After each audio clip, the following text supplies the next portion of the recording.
The twin moons of Velara hung over the burning palace like silent witnesses to a crime that should never have happened.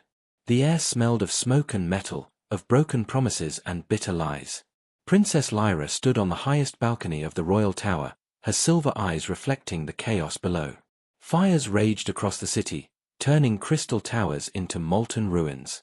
Her people screamed in the streets, running from ships that belonged not to an enemy, but to their own allies.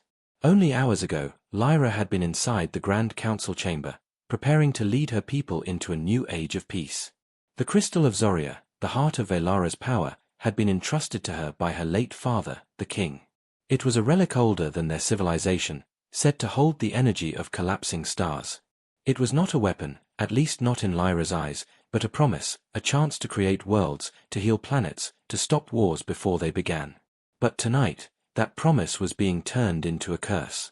The betrayal had come from those she trusted most. The High Regent, her father's most loyal advisor, had entered the chamber with the other councillors, their cloaks bearing the silver crest of Velara. But beneath their solemn faces hid the greed of vultures. They had made a deal with the Krell Dominion, Velara's oldest enemies. In exchange for Lyra's surrender and the crystal's power, the regent and his followers would be given control of the surviving colonies, ruling what remained of her people like merchants of blood. Lyra had watched in horror as guards loyal to the regent surrounded her, weapons drawn, accusing her of treason. They said she had stolen the crystal to sell it to the humans of Earth, a primitive species who had only begun to scratch at the edges of the stars. Lies, spoken with calm authority, echoed through the chamber while the councillors nodded in false sorrow. They condemned her to death before the dawn. The princess, heir of Velara, was no longer a leader in their eyes, she was a criminal. But Lyra was no stranger to survival. When the guards lunged forward, she called upon the faint hum of the crystal in her hand. Its light pulsed, wrapping around her like a shield. Energy surged through the floor, knocking her captors back. She ran, her cloak streaming behind her as alarms wailed across the palace. Outside, the sky was filled with the dark silhouettes of Krell warships, blotting out the moons. The invasion was no longer a threat, it was here. As Lyra raced through shattered halls, her heart hammered not with fear, but with rage. Each corridor whispered of betrayal. Portraits of her ancestors seemed to watch her, their carved eyes hollow with judgment. Servants hid in the shadows, unsure if helping her would mean salvation or death. Above her, the ceiling shook as explosions ripped through the royal hangars. The Krell were landing, their ships vomiting out soldiers with armored skin and glowing spears. She reached the private launch bay at the far end of the tower. There, hidden beneath a force field, was her father's personal starship, sleek, silent, built for speed rather than war. But as she approached, a voice rang out behind her. "You were never meant to lead, Lyra." The High Regent stood in the doorway, cloaked in silver and shadow. His eyes, once full of loyalty, now gleamed with cold hunger.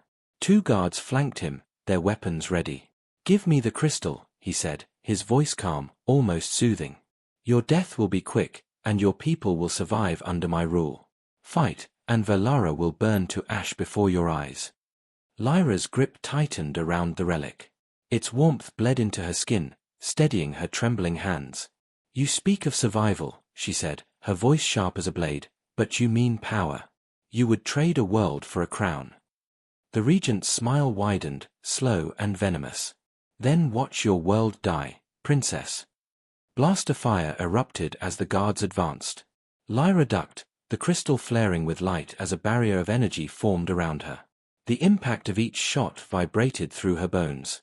With a desperate cry, she slammed the crystal into the ground. A shockwave burst outward, hurling the guards into the walls. The regent staggered but did not fall. His last words followed her as she sprinted toward the ship. "Run to the stars, Lyra. But know this, there is nowhere in the galaxy we won't find you." The starship roared to life, lifting from the platform just as enemy soldiers flooded into the bay. Blasts of energy struck its hull, but the shields held long enough for Lyra to punch through the storm. The palace shrank below, swallowed by flames. Her world was dying, and she could not save it, not yet. In the darkness beyond Velara's orbit, Lyra stared at the glowing crystal in her palm. It pulsed like a living heart, carrying not just power, but memory. It held the last whispers of her people, their hopes, their legacy, and the promise of vengeance. Her navigation screen flashed as she locked on to the nearest habitable world, a small blue planet at the edge of the sector. The humans. They were untested, unprepared, but perhaps desperate enough to become allies. As the ship vanished into hyperspace, Lyra spoke to the empty cabin, her voice steady despite the storm inside her. If my people cannot stand with me, then humanity will. And when I return, the traitors will pay. The starship tore through the silent black of space, leaving the ruins of Velara far behind. Yet Princess Lyra could not leave behind the images of fire, betrayal, and the High Regent's last promise, "There is nowhere in the galaxy we won't find you." Those words echoed in her mind like a curse. Every pulse of the crystal in her palm reminded her of the price of failure. If the Krell or her traitorous council gained its power, no planet would survive, not even the one she was heading toward now. The navigation system beeped, alerting her of re-entry. Ahead, a small blue planet spun in the void, half covered in white clouds, half drenched in sunlight. It was so peaceful. No fleets of war circling its skies. No battle scars across its surface. It almost felt wrong to bring her war here. But Lyra had no choice. Humanity was her last chance. The ship pierced Earth's atmosphere like a falling star. Heat wrapped around the hull, fire trailing in its wake as it descended at impossible speed. The controls shook violently. Warning lights flared red across the cockpit. Lyra gritted her teeth, trying to stabilize the ship. But the damage from her escape had been worse than she thought. Power cells flickered. Shields burned out. Systems failed one by one. The starship screamed across the sky of a desert land, vast stretches of sand, jagged rocks, and empty silence, before crashing with a thunderous roar. The ground trembled, sending waves of dust into the air. Pieces of glowing metal scattered across the sand like falling stars. When the smoke cleared, the ship lay broken, half buried, its silver surface scorched black. Inside the cockpit, Lyra stirred, coughing from the smoke. Pain throbbed in her shoulder where the harness had cut deep. She pulled herself free, clutching the crystal tightly. Its light was dim, its power drained from keeping her alive during the crash. She staggered to the hatch, pressing her hand against the sensor. The doors hissed open, releasing a gust of desert wind that smelled of dry earth and heat. Lyra stepped out into the strange world. Above her, the sky was wide and endless, painted with fading streaks of orange and violet. The twin moons of Velara were gone, replaced by a single glowing sphere beginning to rise, soft, white, and lonely. She had never seen a world so quiet. But she knew it wouldn't stay that way for long. Far beyond the horizon, satellites had already picked up the crash. Military radars screamed across command rooms, showing a fast-moving object that had fallen from space. In a high-security base hidden in the Nevada desert, alarms blared as screens displayed the landing site. Inside the control room, Dr. Mason Reed leaned closer to the monitor, adjusting his glasses. He was young, barely 30, but his sharp eyes caught details others missed. "That's not a meteor," he said quietly. "Look at the heat signature, it's artificial." A general standing beside him narrowed his eyes. "You think it's a satellite?" Mason shook his head. "No. Something entered our atmosphere from deep space. Something controlled." The general frowned. Controlled by who? Mason didn't answer. Because deep down, he already knew. This wasn't human. Whatever it was advanced, far beyond Earth's technology. And now it was sitting in the middle of a desert, waiting to be claimed. Lyra didn't know how close they were. She had no idea that dozens of vehicles were already mobilizing, racing toward her crash site. All she knew was that the crystal was weakening, and with it, her strength. She needed shelter. She needed to hide before the hunters arrived. The night air grew colder as she walked across the sand, her cloak whipping behind her. Strange sounds echoed from the distance, howls of desert predators, the hiss of wind through rock formations. But above all, she felt something else. She wasn't alone. Her senses tingled as she scanned the darkness. Faint heat signatures shimmered on the horizon, fast-moving vehicles closing in. But they weren't Krell. Their energy patterns were crude, uneven, running on combustion rather than fusion. Humans. Lyra crouched behind a rock, holding the crystal close. She had heard of humans before, whispers from travelers who spoke of their stubbornness, their wars, their strange mix of cruelty and kindness. Would they help her? Or sell her to the highest bidder like her own people had tried to do? The first military convoy appeared minutes later, armored vehicles kicking up clouds of sand, headlights cutting through the dark.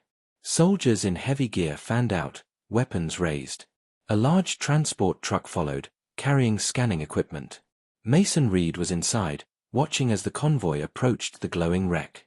"Whatever this is," Mason said to the general beside him, "we need to be careful. If it's a life form, it may not see us as a threat.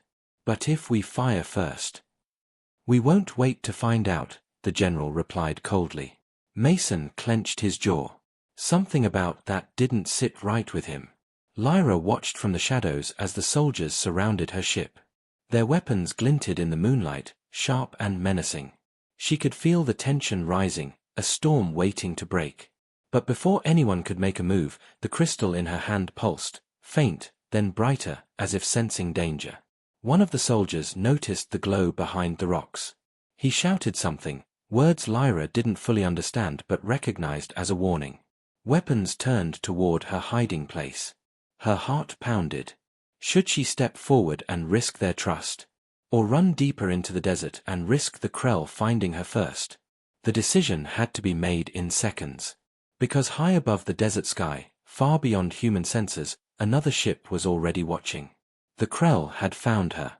The desert night stretched endlessly, a vast ocean of sand under a pale moon. Princess Lyra crouched behind the jagged rocks, clutching the dimly glowing crystal to her chest as human soldiers swept the crash site. Their lights cut across the dunes, sharp beams slicing through darkness, while vehicles rumbled like metallic beasts in the distance.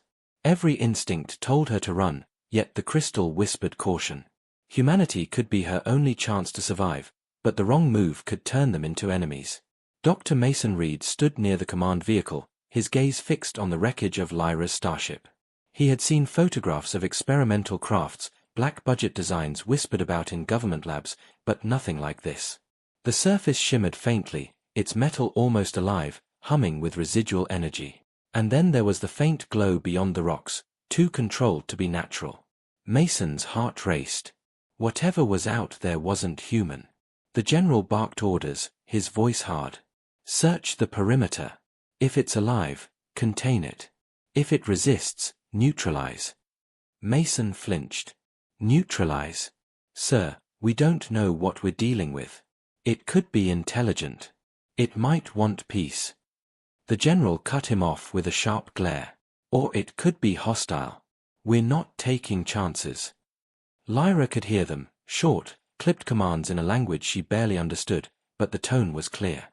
These were soldiers, ready to strike at the first sign of threat.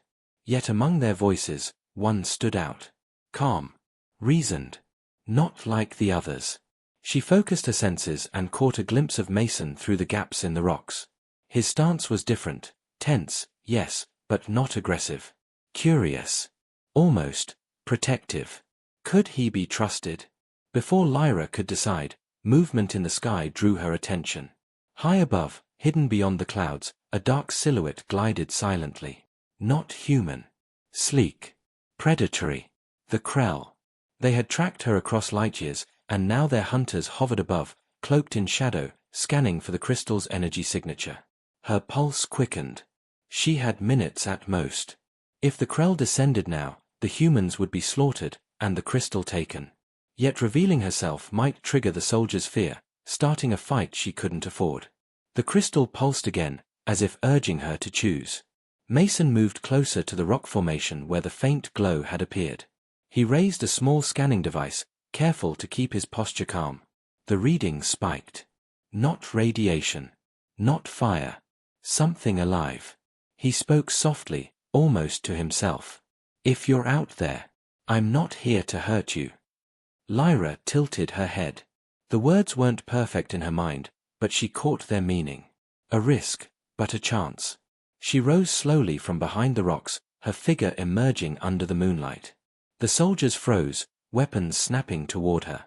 Gasps rippled through the ranks as they took in the sight. Tall, slender, cloaked in torn silver fabric, her skin faintly luminous, her eyes glowing with otherworldly light. Mason stepped forward quickly, holding out his hands. Wait. Don't fire. The general hissed into his comm, take the shot, now. But before a trigger could be pulled, Lyra raised the crystal. A soft wave of energy pulsed outward, not an attack, but a warning. The sand stirred around her feet as if alive, lifting in small spirals. The soldiers froze, unsure whether to advance or retreat. Mason swallowed hard, then spoke again, carefully choosing simple words. We can help you. But you have to trust us. Lyra's gaze locked on his. For a heartbeat, she saw something in him, honesty, determination, and something she hadn't seen in her own people for a long time. Hope. She lowered the crystal slightly, not surrendering, but showing restraint. Then the sky roared. A blinding light ripped across the clouds as a Krell scout ship decloaked. Its hull was sharp and angular, black as obsidian, with crimson streaks glowing along its edges. A low, droning hum filled the desert, vibrating through the soldiers' bones. The air seemed to thicken, pressing down like invisible weight. Mason stared upward, his throat dry. That is not one of ours. The general shouted orders, scrambling for anti-air weapons, but the Krell ship was faster. It hovered above the wreck, releasing a swarm of spherical drones that zipped through the air like angry hornets, scanning everything, humans, vehicles, terrain. One of them locked on to Lyra's position, its red eye glowing brighter. Lyra's instincts screamed. She had been hunted too long to mistake that glow. It meant acquisition. Target locked. The first drone fired. A lance of energy struck the rock beside her, exploding in a shower of debris. Soldiers dove for cover, returning fire, but their bullets barely scratched the drone's shields. Mason pulled out his sidearm, useless, but he fired anyway, trying to draw their attention. Lyra didn't hesitate. The crystal flared to life, sending a wave of energy that smashed into the drones, disabling several in a burst of sparks. But the effort drained her, her legs trembling as the glow dimmed again. The Krell ship responded instantly, powering its main cannon. Mason rushed forward, grabbing Lyra's arm. Come with me, now. For a split second, she hesitated. But the next blast lit the desert like a false dawn, vaporizing one of the armored vehicles. Soldiers screamed.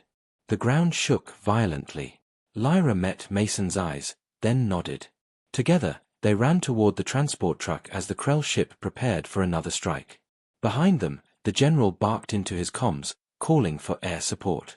But deep down, Mason knew no human aircraft could stand against that thing. Inside the transport, Mason shoved open a containment pod meant for captured specimens. Get in, he said.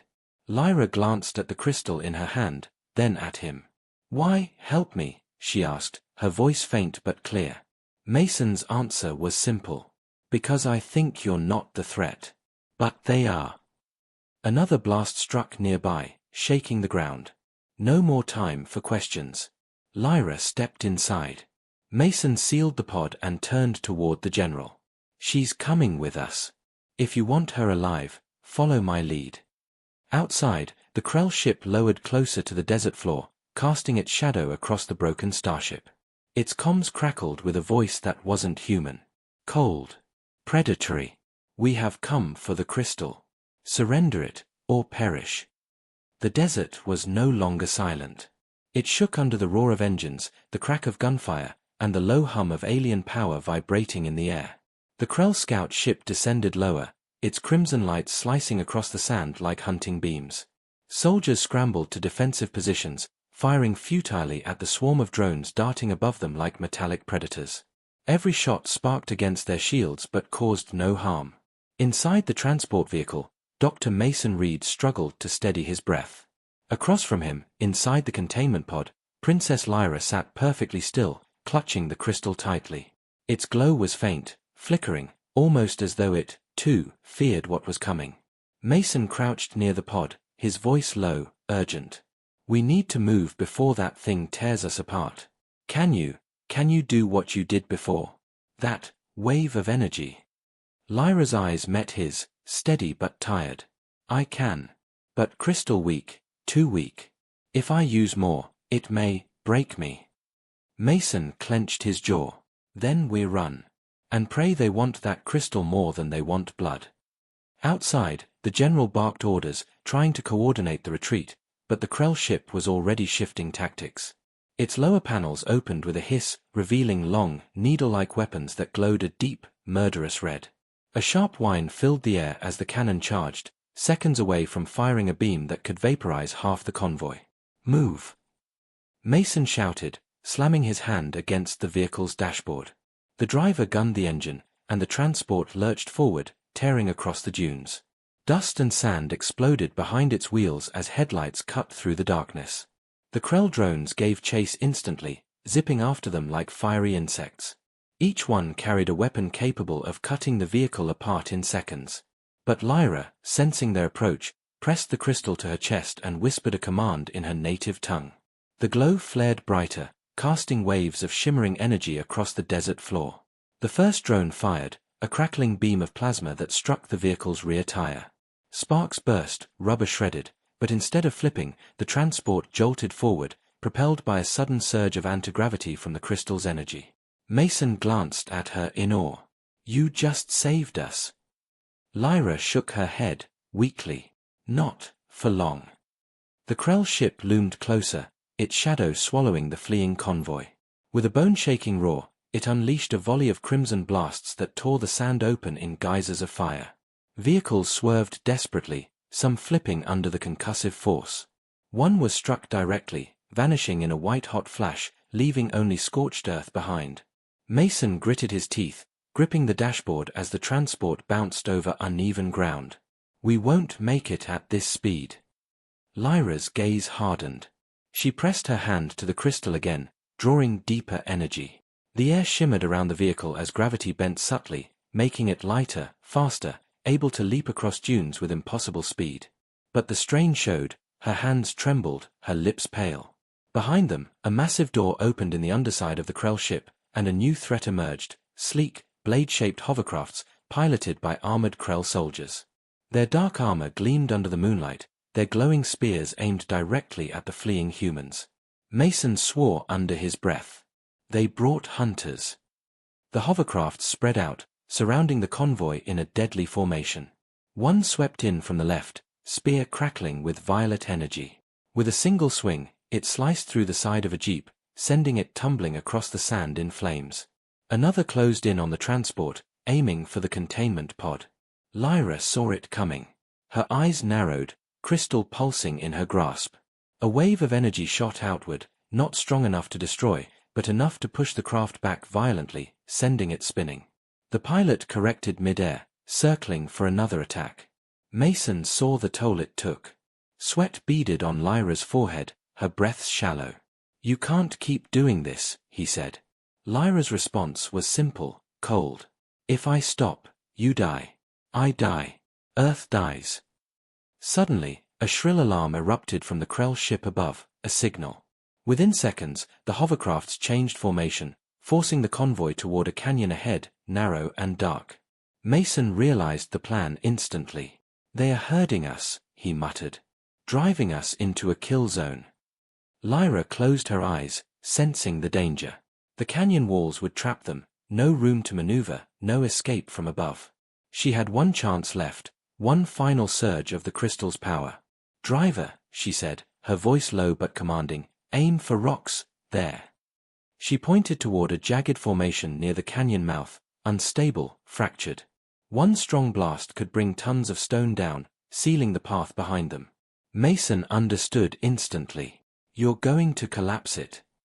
Lyra nodded once. "Buy us time." The driver didn't argue. He turned the wheel sharply, racing for the canyon entrance as hovercrafts closed in. Plasma bolts sizzled through the air, striking dangerously close.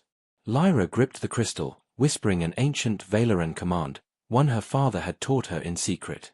The crystal flared brighter than before, painfully bright, before releasing a beam of pure energy that struck the rocks. The impact was thunderous. The formation groaned, cracked, then collapsed in an avalanche of stone and dust, sealing the path behind the convoy and crushing one of the pursuing hovercrafts beneath tons of debris. The Krell ship roared in frustration, its weapons charging for one final strike. But before it could fire, something unexpected happened. Earth's own fighter jets appeared on the horizon, streaking toward the scene with missiles armed. The Krell ship hesitated, scanning their approach. It could destroy them easily, but not without risk of exposure to the larger world. With a low hum, it pulled back, vanishing into the clouds, taking its surviving hunters with it. Silence returned to the desert. The convoy slowed, dust settling around battered vehicles. Mason exhaled shakily, turning to Lyra.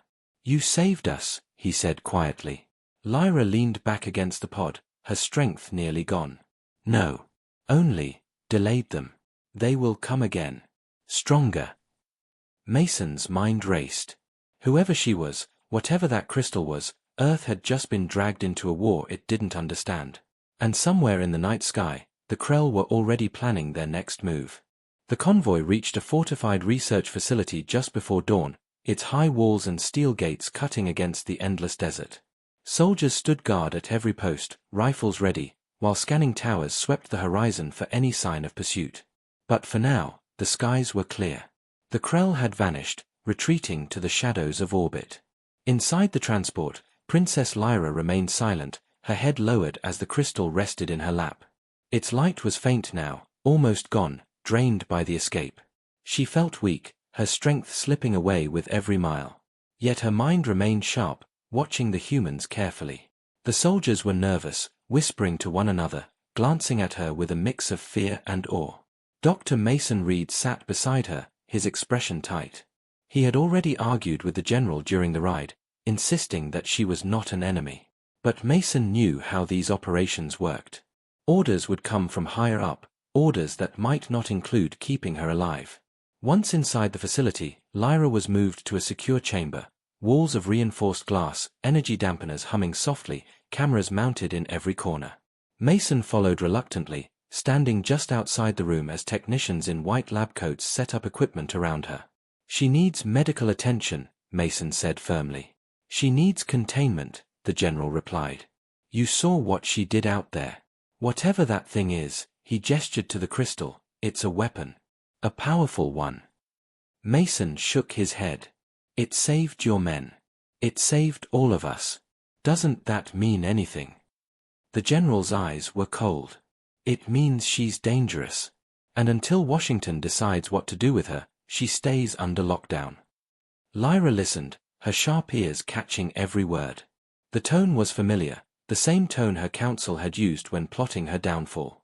Promises of protection, wrapped around hunger for power. She had fled her own world to escape betrayal, yet already she could feel its shadow here. Hours passed. Scientists came and went, scanning her with beams of light, running tests on the faint energy that pulsed around her. Some were curious, others afraid. But none spoke directly to her. None except Mason. He approached the glass when the others left, lowering his voice. "Do you understand me?" Lyra looked up, her silver eyes meeting his. Slowly, she nodded. Mason exhaled. "Good. I'm Mason. I'm sorry about all this. I didn't want them to treat you like a prisoner." Lyra tilted her head. "Then why do they?" "Because they don't know you," Mason said. "And because people fear what they don't understand." Lyra's gaze hardened. "Fear leads to greed. Greed leads to war." Mason froze. The way she said it, so calm and certain, felt like a warning. Later that evening, Mason was called into a high-level briefing. Around the table sat senior officials, military strategists, and one man who seemed to command the room without saying a word, a figure in a dark suit, eyes hidden behind tinted glasses. The general began the report, describing the encounter in the desert, the Krell ship, and the strange energy weapon wielded by the alien princess. But when he spoke of the crystal, the man in the suit leaned forward, his voice low and sharp. "How powerful is it?" Mason hesitated before answering. "It seems to manipulate gravity, energy fields, maybe more. But it's not just a weapon, it's alive. It reacts to her emotions, her intentions. Without her, it may not even function." The man's lips curled into a thin smile. "Then we separate her from it." Mason's stomach turned. "You can't. It would kill her." "Not if she cooperates," the man said. And if she doesn't? The man didn't answer. He didn't need to. Meanwhile, Lyra sat alone in the containment room, staring at the crystal's dim glow. She could feel the facility's energy dampeners pressing against her senses, muting the relic's power. But she could still hear its whispers, fragments of memory, warnings of what was coming.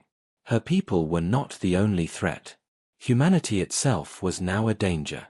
Not the soldiers, not Mason, but those above them. The ones who saw the crystal not as a burden or a promise, but as a prize. That night, Mason returned, his face grim. "They're making plans," he said softly. "Plans to take the crystal from you." Lyra studied him, searching for deceit. Finding none, she asked, "Will you stop them?" Mason hesitated. He wanted to say yes. But he knew how fragile his position was. The people above him could have him removed, or worse, for speaking against their orders. Still, he whispered, "I'll try." Lyra nodded. "Then I will trust you. But trust has a cost." "What cost?" Mason asked. Lyra's gaze turned sharp, almost dangerous. "When they come, you must choose. Them. Or me." Hours later, the betrayal came.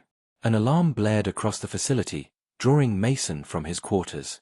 But when he reached the secure chamber, it was already happening, armed guards entering the room, surrounding Lyra, weapons trained on her.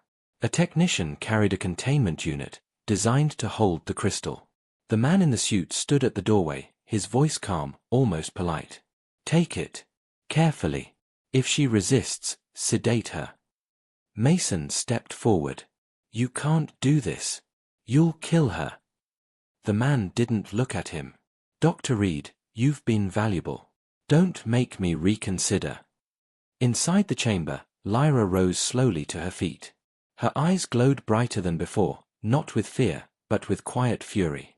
"I left my world," she said softly, her voice carrying through the speakers, "because they betrayed me. I came here, and now I see, you are no different."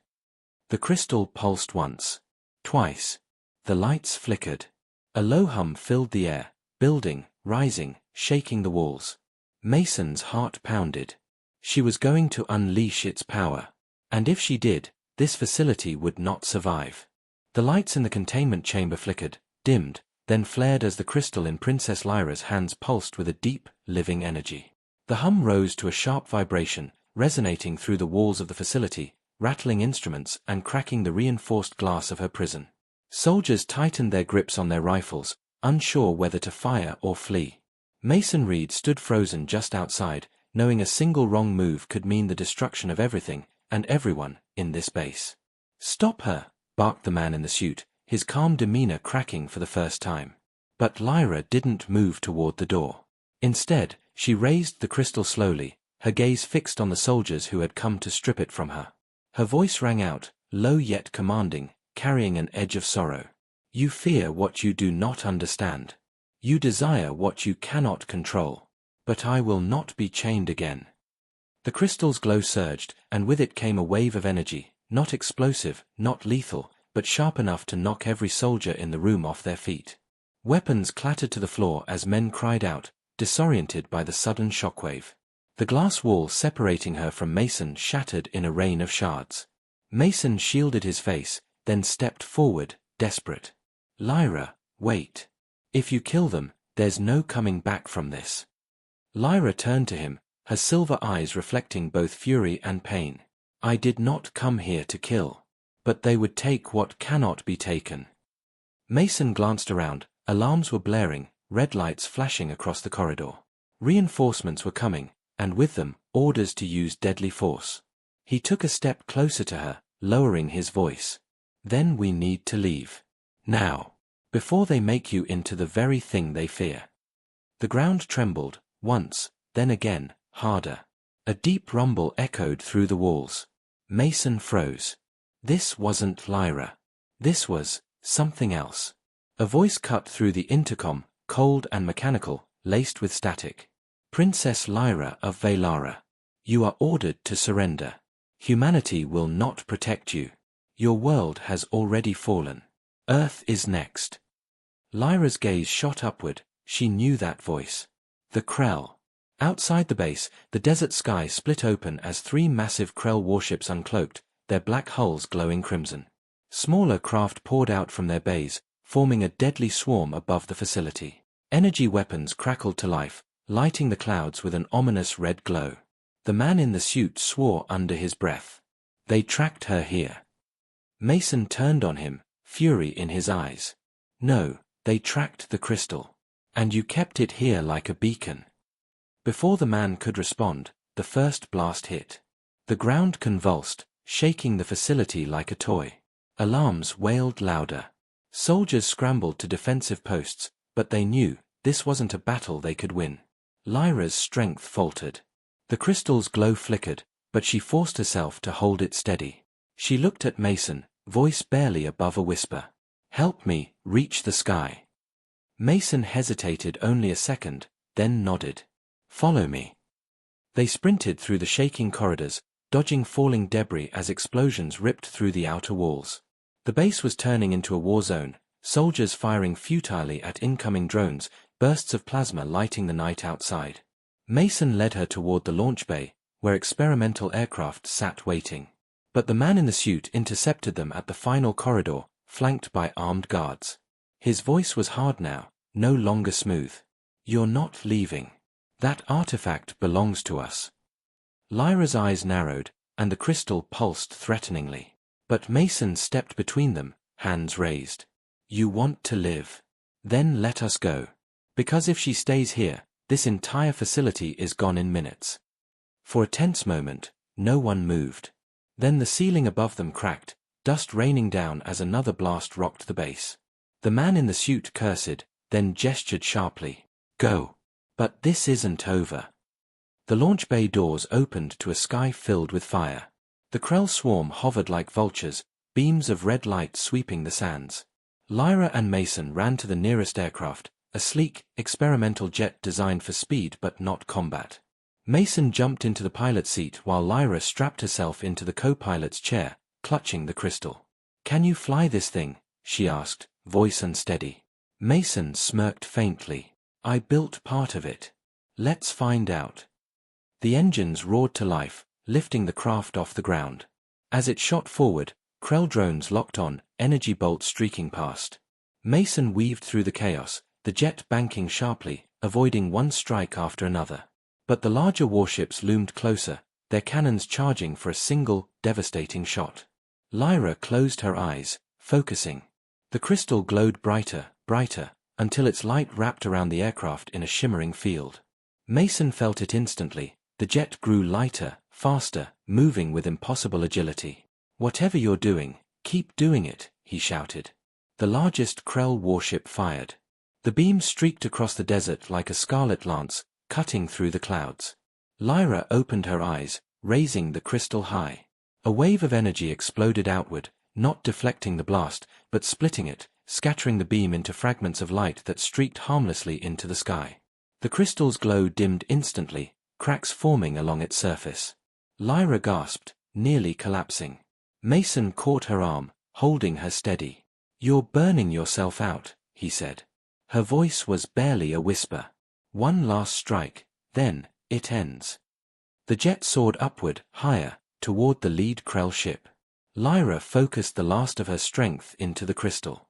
The cracks spread, light bleeding from them like liquid fire. Then, with a final cry, she unleashed everything. A shockwave of pure energy erupted from the crystal, spreading across the night sky. The Krell swarm disintegrated instantly, their drones bursting into fragments. The warships shuddered, their crimson lights flickering out before they erupted in silent flashes, breaking apart like shattered glass. The blast rippled far beyond Earth, into the cold reaches of space, leaving nothing but silence behind. The jet descended slowly, landing outside the ruined facility. Soldiers watched in stunned silence as Mason helped Lyra from the cockpit. The crystal was gone, its energy dispersed, leaving only faint traces of light around her hands. Lyra gazed at the stars, her voice soft. "It is done. But others will come. The Krell are not the only ones who hunger for power." Mason nodded grimly. "Then we'd better be ready." Lyra turned to him, her silver eyes glinting faintly. "You helped me when no one else would. For that, I will stand with you. But know this, Mason Reed. Her gaze shifted back to the stars. This is only the beginning.